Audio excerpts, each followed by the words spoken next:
Thank you, Mr. Chairman. I thank our panelists for being here today. I joined the Army in 1988, began boot camp in 1989 as private, one-station unit training, wanted to be an MP. That ended up working out for me. But one of the initial lessons that you learn very quickly when you step off of that bus and you have to face these guys at a car from granite wrapped in leather, tapping that brown round against your forehead, is you are no longer you. You now belong to the United States Army. To discuss diversity as if it was ever some sort of ineffective mechanism by which a deadly force could be established to fight and win wars across the world, to liberate the oppressed for generations, is insane. We don't care about anything other than the deadly effectiveness of our Army. It requires discrimination, because developing deadly skills in a force of men requires us to recognize distinction, to discriminate between those who can become lethal weapons and those who cannot.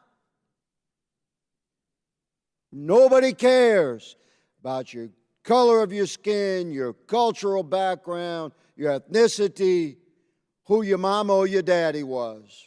Your ass now belongs to the Army, and we're going to make a soldier out of you, or we're going to remove you from this unit. And you go do something else. No problem. The world needs insurance salesmen and everybody else. But if you want to be a soldier, we're going to carve you into what it is to be a soldier. I don't understand why my colleagues can't see the difference between civilian life and military life. Nobody's firing live rounds at us up here. That's not part of our designated job description.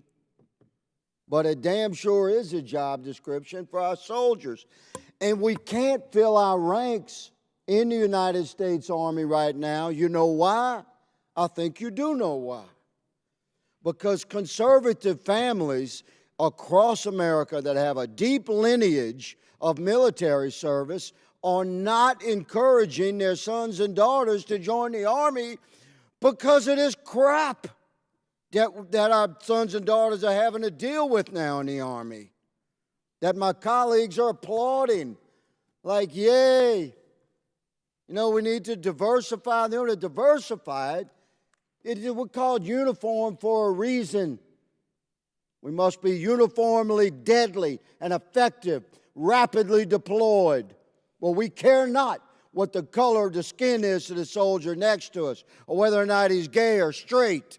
That has zero to do with the performance of our Army. And yet we are indeed attempting to indoctrinate those very civilian considerations into our military. That's why you can't fill the ranks, because traditional American families know that that's a wrong formula. Ranger Tebow.